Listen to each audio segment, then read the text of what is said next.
Welcome back to my next installment in my top 100 games. This time we are doing games number 61 through 70. Although the last list had a lot of light games, this one has just as many, if not one or two more than the last list. Although there are some heavier games on here as well. There really doesn't seem to be much in the way of medium weight games on this list, although some may consider a couple of these games more medium weight than heavy. However, I'm excited to talk about all of these, and they're all really strong games. So let's get right into the list. My number 70 is a game that's taking quite a fall down my rankings. This is Spyfall, although I also have Spyfall 2, which is essentially the same game with a couple of extra options that are added, including the ability to play up to 12 players instead of just maxing out at 8, as this one does. It's previously ranked on my list at 19, so it's fallen about 50 spots, which is quite the tumble. Its weight is a 2 out of 10, I would say.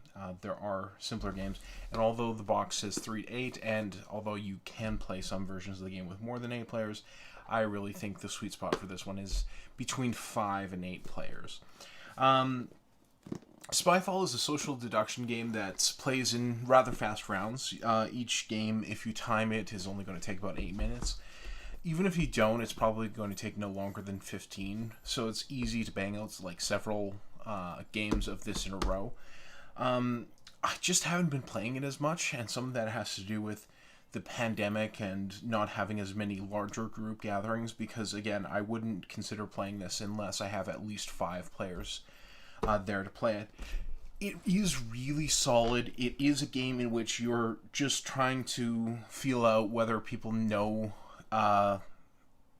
if they have a specific location on their card. So everyone's going to get a card that says casino, except for one player who gets a card that says spy.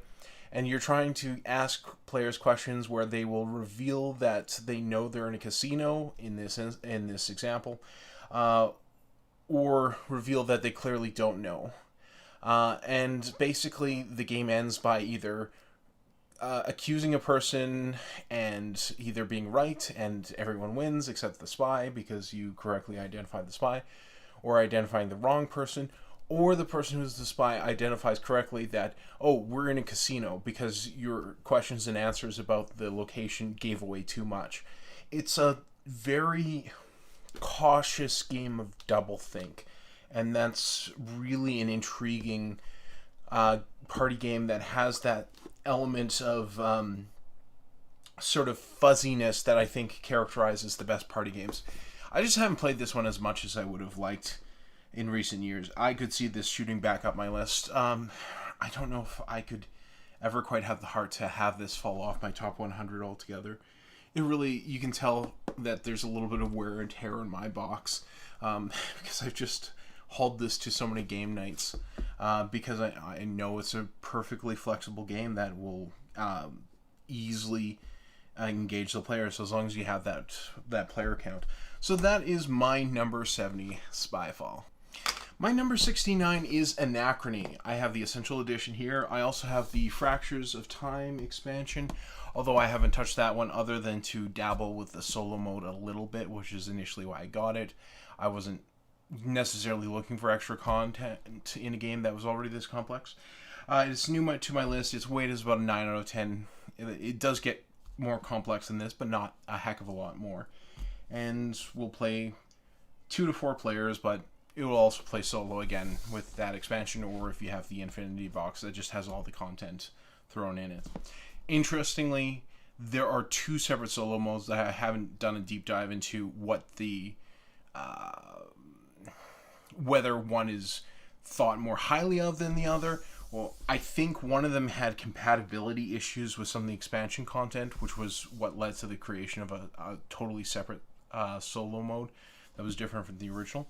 I know the designer is Dave Turksey has been associated with a number of solo projects, so maybe he just got bored and was like, I need to crank out another solo mode for a game, so why not do it with one of my own designs? I don't know. As for the game itself, it's timed at the game. You are giving yourself stuff for free, sort of, because you have to pay it back eventually, and the longer you go without actually paying it back, the more you deal with anomalies, which are time distortions that take up space that you don't want it to take up, and are negative points, and you're also going to have to lose somebody in order to get rid of it. It's not great. So you typically want to avoid having time debt go on forever, not to mention you'll get a bunch of negative points. It's a worker placement game, but the workers have two modes. They have the ability to go onto spaces that are on your player board, just as they are. But if they want to go onto the main board to go out into the world, they got to go into exosuits, which you have to specifically decide to power up. And the more you power up, the fewer resources you get as a bonus. And it also starts costing more in order to power those resources up. The game also changes in a few ways at the 2/3 mark, where the apocalypse essentially happens, and that limits your ability to take the main actions that you've relied on for the first half of the game. And it also means it's more expensive to power up exosuits, and you can't power up as many as you used to be able to either. So it's a lot of things you got to pay for, unfortunately. It's just an interesting game. I don't know if this is the most finely honed into a perfect balance game. I could see this having issues in terms of like some factions being clearly better than other ones, and some abilities just clearly helping you out more than others. I don't know if I'm necessarily reaching for this game, though, if I want a game where it's all about settling who the best strategic player is. It is a highly strategic game, but it's not meant to be fair at the level of something like Go, or even like heavy Euro games like maybe Agricola. It's more about the experience, and it's more about sort of seeing how you can kind of make the circumstances work for you. And for that reason, I do want to play it, although I know this is not a game that's going to work for everyone. I've had mixed reactions with the people I've taught it, and I know that's just going to be the way it is with this one. Not everyone's going to dig it. I do think it is more accessible than a game that was much lower on my list, which is Cerebria, which is also from the same publisher, and I think some of the same designers are involved in both games. It just might be sort of their niche, is this oddball, heavy strategic game that is less about balance and more about just the depth of gameplay, even if that doesn't always manifest in fair ways. So it's not an unmitigated recommendation from me. It's for specific people. You got to be prepared for something fairly complex. You got to be prepared for something that may not be perfectly balanced, and you got to be prepared for something that is a little odd in terms of how the design elements fit together. But if you're up for that, it's a really strong title, and I think if that sounds interesting to you, if my pitch sounds interesting to you, I think you'll like it. So if it does sound interesting, give it a try. That is my number 69, Anachrony. My number 68...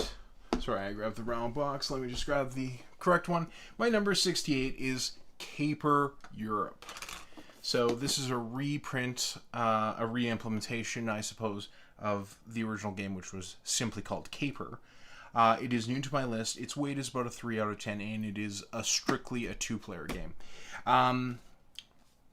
Something that I've thought a little bit about is why there are, of all the player counts, the one that you seem to be able to get away with the most for having no flexibility is a strictly two-player game. Even you think of a lot of classic games, some of them are strictly two-player. A lot of classic abstract games like Go, chess, checkers, Othello, a whole bunch, two-player only. And there are solo-only games, but they seem to be something of a more recent phenomenon, that you'd have games that you would play by yourself. Although I think people have always played chess by themselves to just sort of practice their abilities, which is understandable, but I'm not sure that qualifies as a game doing that. It's more of an exercise, I would say. But I think it's because this is the situation you're thrust into most in which a game might be appropriate, is when you have one other player, potential one other player. You want to play something and you need to convince them to play something with you.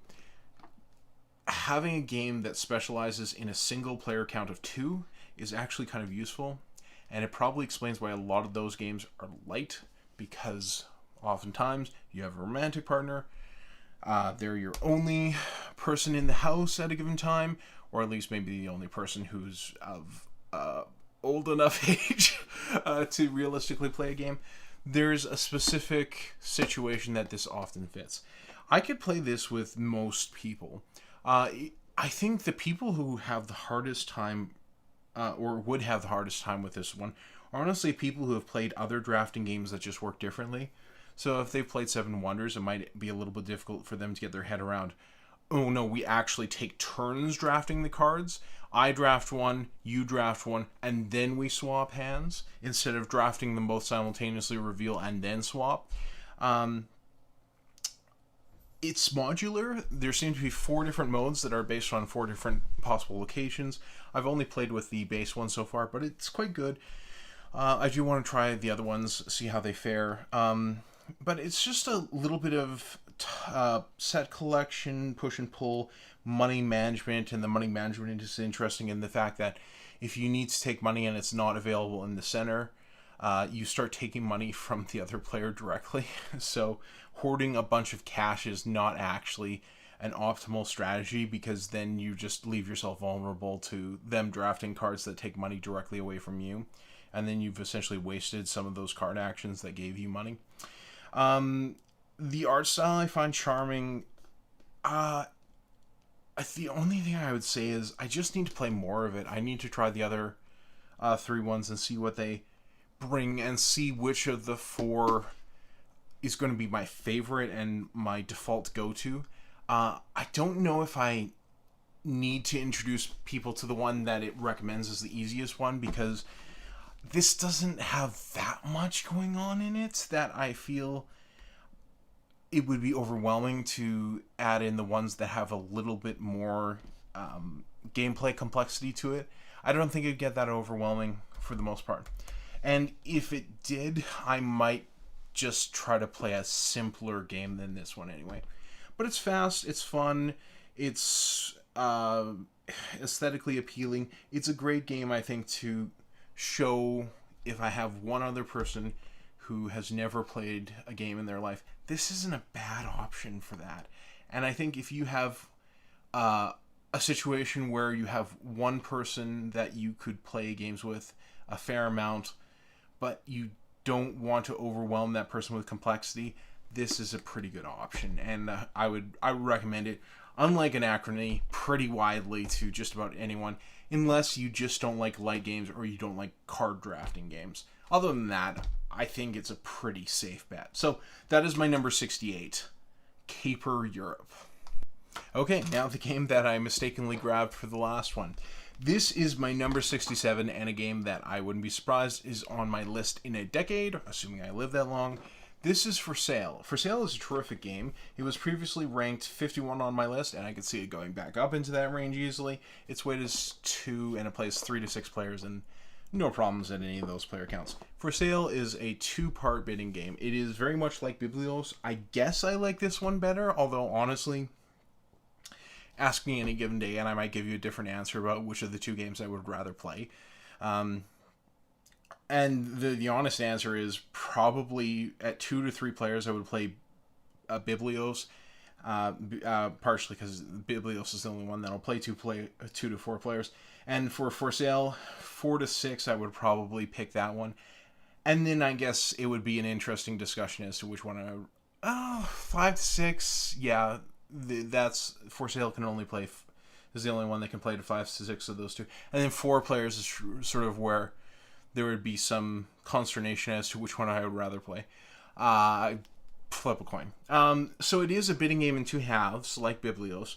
The first half, you are just paying money If I bid 1,000, the next player, if they want to stay in the bid, has to bid 2,000, and so on. But when you duck out, you have to pay half of your bid, rounded up to the nearest 1,000, into the bank, and then you take the lowest card that's left in the middle. There's one card per in the middle per player at the table. So if there's 5 players, there's 5 cards in the middle. The first person to pass will pay half of their bid, rounded up, into the bank, and take the lowest remaining card. And everyone does that, and only the player who stays in till the very end, after everyone else has passed, pays the full amount and takes the highest card.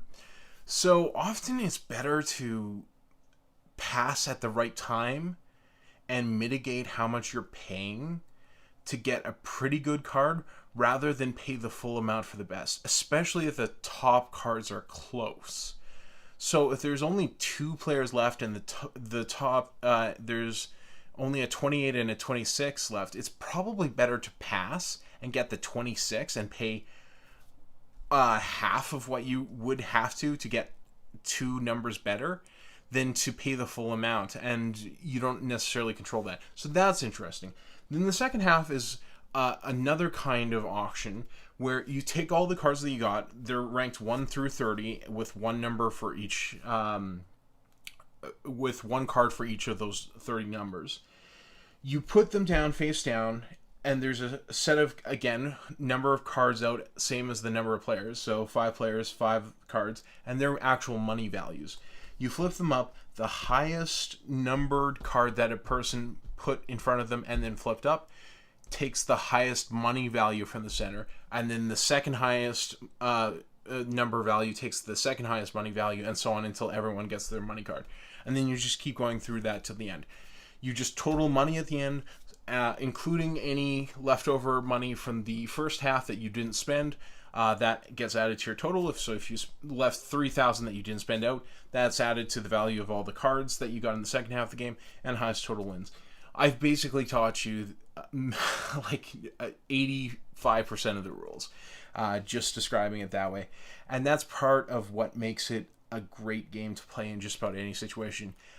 You can play up to 6 players, and generally people are not going to be lost.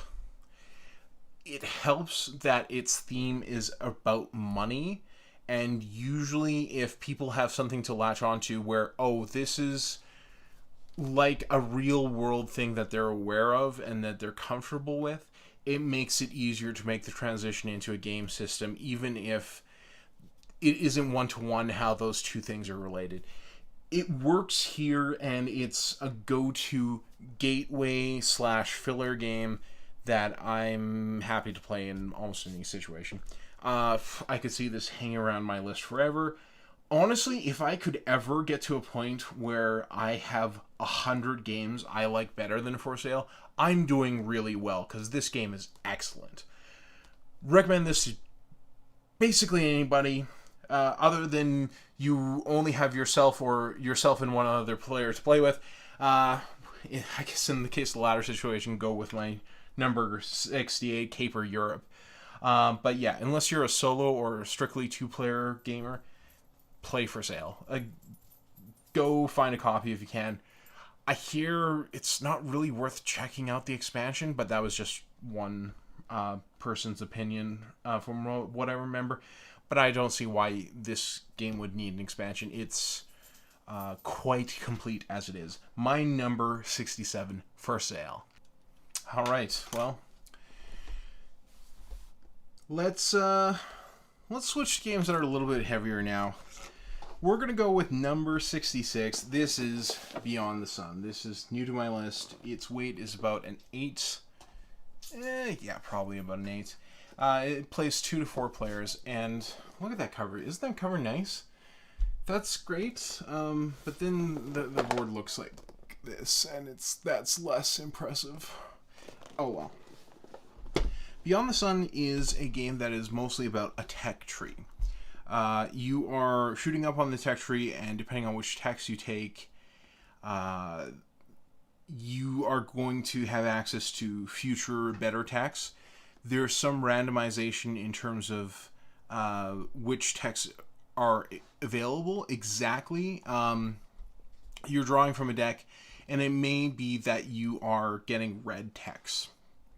But the deck is shuffled, and you basically go through it until you get to the first couple of red style texts, and they can be multicolored, so it can be red, yellow, or red, blues, and so on. So you pull the first couple of red texts, you look at them, you pick between them, you pick the one you want of those two, and then the other one goes away. I forget if it gets shuffled back in. It's been a little while since I played this.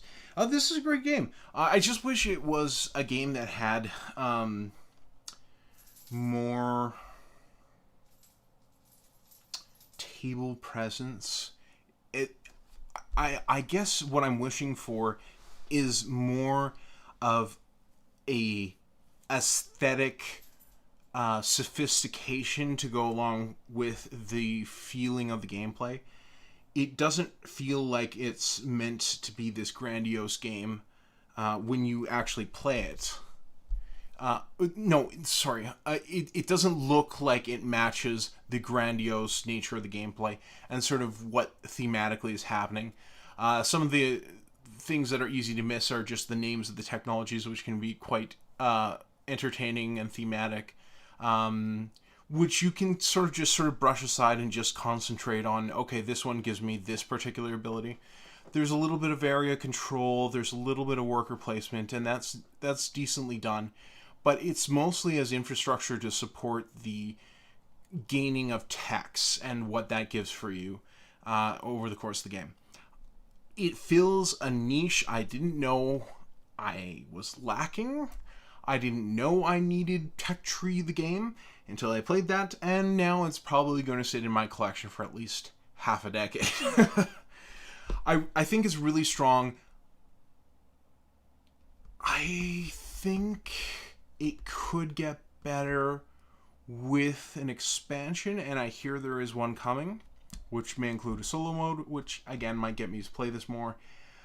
I think it could be made more essential to my collection if it eventually got a shinier, prettier, more souped up version with pretty bits that costs like $140.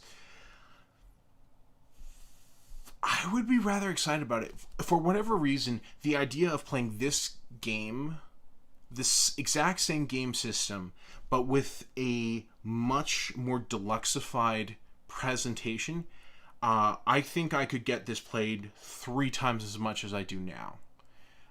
Considering, granted, I've only played this like 2 or 3 times, but still, that would be a noticeable bump.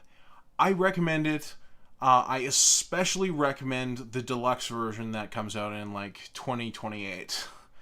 I have no inside info. I have no idea if such a thing will happen. But if that did happen, or if you're watching this video in like the late 20s, and there is such a version, absolutely get it. I think you'll love this game. I'm just a little forlorn about what I think this game could be if it had been produced a little more lavishly. So that is my number 66, Beyond the Sun.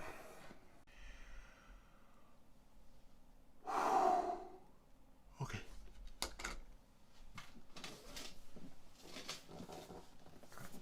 This is Twilight Imperium. This is my 65th favorite game. It was previously ranked 39. It could easily go back up.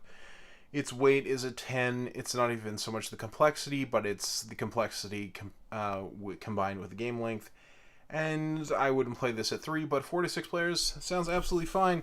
I think I technically played this at 7 with someone else's copy that had the expansion, and I'm not sure I would play it at 7 again if I had the choice.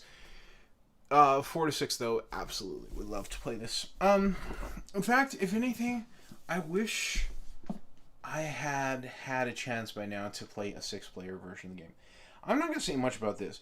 If you are not thrown off by the concept of a 6 to 10 hour game, depending on number of players, I'd say it's like probably about an hour and 15 minutes per player. I think the old standby was that this used to be considered an hour per player. I think this is an hour and 15 minutes per player, approximately. Unless everyone is quite experienced, then sure, that number could go down. It's a big space strategy game. There's lots going on. There's lots of little things to exploit and figure out, and little ways to try to make the game work in your to your advantage. It's impressive in scope. It's quite epic. It's not my typical style of game. My tastes tend to skew Euro, but often I find myself enjoying games that are like a little more considered Ameritrash in nature, if they sort of sand off the edges with some Euro mechanisms, and Twilight Imperium absolutely does that. You can't deny the influence of Puerto Rico on this game, for instance. And Puerto Rico's been a personal favorite for basically as long as I've been playing modern games. So seeing a little bit of that in this game, it helps. It really does help. I would recommend this to anyone who likes the idea of spending an entire day playing a single game that has an arc, that builds quite slowly, but does crescendo and come to a conclusion. Now, Euro games have been accused of not having a climax, per se. I don't think that's true. I think often Euro games climax in endgame scoring. And the best ones leave enough endgame scoring to the end that there's some suspense about which player is actually going to win. That, to me, is when a Eurogame climax is like, did I actually get enough points? It may not sound that much like a story, but there is considerable tension in it. This game is supposed to be a banner game for like Ameritrash, wargaming sort of stuff, even though it does have those Euro elements I mentioned. And you know what it does? Its end is about points as well. Yeah, maybe you have to do something dramatic at the very end to cross the threshold of 10 points or 14 points if you're playing the extended game. Can you imagine going in and saying, you know what, I don't think Twilight Imperium with the six of us is going to be long enough as it is. Let's play to 14 points instead of 10. If your game group does that, introduce me to them. I would love to take notes about their psychological state. Anyways, all that aside,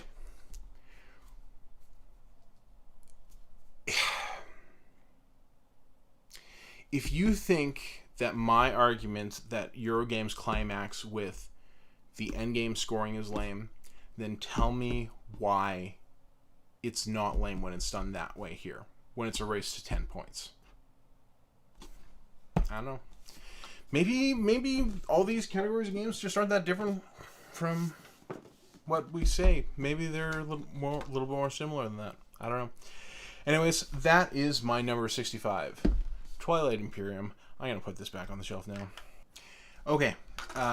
Heavy games are over for now. We're going to talk about number 64. Century Spice Road. My favorite of the 3 Century games. The one... 2 out of the 3 of which I own. The other one you can actually see over my shoulder right there is Century A New World. The one that I had but got rid of was Century something boats.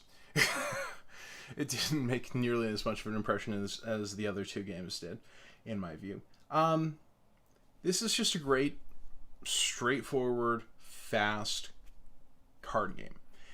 Little bit of engine building, a little bit of set collection, hand management. These are all good things to introduce to players who haven't done a lot before. But it's also done in a rule set that's very simple. You do one of 4 things every turn. Each of those 4 things is done quite quickly, especially as you get used to it. And so you can actually play it very fast. when you choose an action, it takes you all of about 5 seconds to execute it. But that's true of the 3 other players that you're playing with, or 4 other players if you prefer. They finish their actions in like 15 seconds, 10 to 15 seconds each, and it's back around to you in under a minute. And then you get to do something again. So the game will go as fast as you can make your plans in your head. So if you're someone who gets bogged down with games just taking forever, especially if you're playing like heavier Euro games and they're just a person's taking forever to finally finish their turn, it's like it's been 8 minutes, it's going on 9 minutes, it's like, can they just finish up so the next person can go, and then the next person, and then I can finally take my turn, which I've known what I was going to do for the last like 10-15 minutes and I'm still waiting.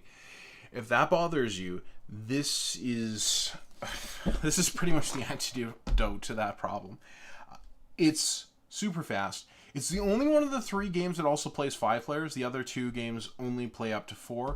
Although the cross-compatibility games, I'm pretty sure all the ones that mix the rule sets from more than one of these boxes, of which I can only play one of those games because I can only play the one that mixes this one and the third one. I can't do any of the ones that involve the second one. Those, I believe, are all max 4 players. So only this particular game, the rule set that comes with this box, plays 5 players as far as I remember. I could be wrong. I forgot to mention, it previously ranked on my list at a similar spot at 57. Its weight is about a 2. Yeah, you can play this with just about anyone, and we'll play 2 to 5 players. If I wanted to be really picky, I feel like they could have come up with some kind of solo mode for the Century games. Maybe if this had been released even like 3 years later, because I think this box came out in 2017, if I'm recalling correctly. If this series had started in 2020, maybe the publisher would have found a way to get a solo mode in there. That's me being really picky. Honestly, the thing that holds it back is just that it's if anything, it's too easy, that it's just so quick and so light and fluffy that it doesn't have the same kind of aura of puzzly contemplation that a really strong, heavier game, many of which I'm about to describe later on in this list, have in comparison. So it's a great game. Pick it up if you need something to play with people who don't have as much experience with games as you do. Pick it up if it's a game that you want to introduce yourself to more modern board games with, because it works excellent in that circumstances. And the rule book, I'm pretty sure anyone can get through. That's the French one. This is it. It's 2 sides. There are no pages. This is just this one sheet, 2-sided. It's not even that tiny a print. This is just flavor text here. So, like, you can get through this. If you've never played a game in your life, you can still get through those rules, I'm pretty sure. If not, I apologize profusely. I was going to say sue me, but really, please don't. Not over a comment on a video. All right, that is my number 64, Century Spice Road. My number 63 is Werewords. Werewords is new to the list. It is a weight of about 2 out of 10 and plays 4 to 10 players. Werewords is very easy. It is 20 questions combined with a social deduction game. Basically, one person is the mayor, and that is the only public role in the game. The mayor will additionally be either a werewolf, a seer, or just a regular old villager. If the mayor is a villager, it's fine. He's just trying to get people to guess the word. The word of the werewords. If he's the seer, that's actually a disadvantage for the players, but he's still trying to get them to guess. But if he's a werewolf, he's actually trying to mislead them and can lie about the thing. So basically people are asking him questions, and he can answer truthfully or fudge the answers if he's a werewolf. If the players... And then basically the game just plays out different ways depending on how the game ends. So if the players guess it, hooray. But the werewolves can try to identify the seer, and if they can identify the seer, the werewolves win. If the players don't identify it, but they can correctly identify the werewolf, or at least one of the werewolves, then they also win because they got to lynch a werewolf. I can make it sound more complex than it actually is. It's not terribly hard. You mostly just need to know what the sticky situations that you can find yourself in, what to do. As long as you understand what to do if you're a mayor and any one of the 3 roles and how that plays out, and as long as you know what to do roughly if you get werewolf or if you get the seer, all you need to know other than that is just follow the directions when you use the app. I think you could do this without the app, but I always use the app for this one. And then just try to correctly identify things within the timer. It's really fast. It's very easy. I almost played this just the other night, but we went with Cash and Guns actually instead. I love it because of how clean and simple and accessible a social deduction game this is. I also just like the guessing game and like coming up with weird questions about like what the thing is. Is it larger than a bread box? Is it something that you would be surprised to see if it was flying? Like basically anything you can come up with is a possible question. So lovely little social deduction game. Definitely on the lighter end of those ones, and not one that you're going to get angry at other people for misleading you or lying to your face the way you might in something like the referenced werewolf, which is a little bit more direct, or resistance for that matter. So that is my number 63, Werewords. Okay, so I love dry Euros, but I don't have a lot of Reiner Knizia representation on my list. The exception, though, is Modern Art, which is actually fairly new to me. Modern Art, of which there are apparently 37 bazillion different versions. I do like the visuals on this one. It's kind of funky looking. They pick some interesting artists that are kind of represented there. The bunnies, decently interesting looking. So it's a straight auction game. I love auctions, so it's playing into one of my biases right there. If anything, I think games that tend to play too directly into something that I love, like worker placement and auctions, have typically been the 2 mechanisms that I've gravitated towards the most. If it's a worker placement / auction game, I almost become a little suspicious because I'm kind of compensating for the fact that I might like it too much. But this one's very pure. The different types of auctions are interesting. The set collection element is also tricky, and you can see when the ends of rounds are going to come and when people are going to cash in for it, and then how that's going to result. So you can kind of anticipate things, and then that's going to affect the how contested certain auctions are going to be, because if you know it's the last piece of art that's going to go out for this one, and that one is also going to be pretty valuable because it's one of the top 2 pieces of top 2 artists that are most represented this round. All interesting. Blind, because you don't get to see what everyone's pile of money looks like. Just a really strong game. Would I recommend it to everyone? I would recommend it wholly based on how much you like the idea of doing auctions.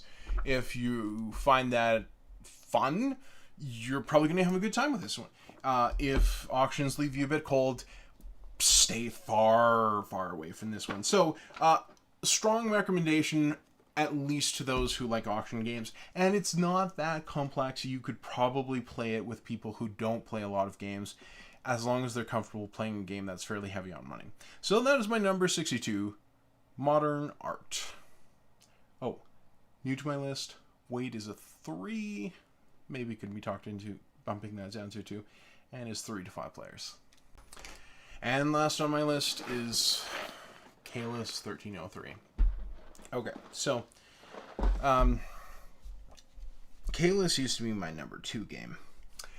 At a point in which I had only played a handful of heavy Euros and only really been able to get a few of them played more than once. Kalis was a game that played into a few things that I would later identify as elements that I really love in games. One is worker placement. I really love games that are heavy on worker placement, and the worker placement here is quite mean and tight. It also has money management in a fairly serious way. If you don't manage your money well, you are going to lose. And there's also just the tracks element of like shooting up on the different tracks, and there were some choices to which tracks you want to shoot up on, and the more you invest in a single track, the more powerful it got. So there was sort of this question of like, which track is the one you actually want to do? And it almost never was the one that rewarded you with nothing the first time you went up on that track. Now, I understand there may be some criticisms out there that in the original Kalis, 1 or 2 of the tracks were clearly better than the other ones in terms of getting you heading towards victory. That may be the case. I never played it at a level of depth that was a concern.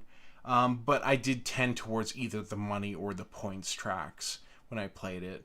So maybe that did say something of it wasn't as intensive on the choices. Now, the thing about Kalis 1303 is that it changes several things, and one of the things it does is it removes the tracks that you can shoot up on, and basically has a fairly different system in terms of there being special powers now, and those give you abilities that are it feels a little bit more modern. There isn't the split where the disc sits on top of the cylinder and the cylinder always advances, but the disc can be moved back and forth by players. One of those was the Provost, and I forget the name for the other one. Maybe it was the Bailiff. A lot of the changes are good, but I really do miss the tracks. I do miss cashing in for King's Favors and shooting up those tracks and like, okay, now I'm going to get way more money because I'm cashing in my 4th King's Favor, and so I'm getting like $7, which is insane. I miss that. But this was also a game that I played at 2, and it was actually good, and that never used to be the case with Kalis.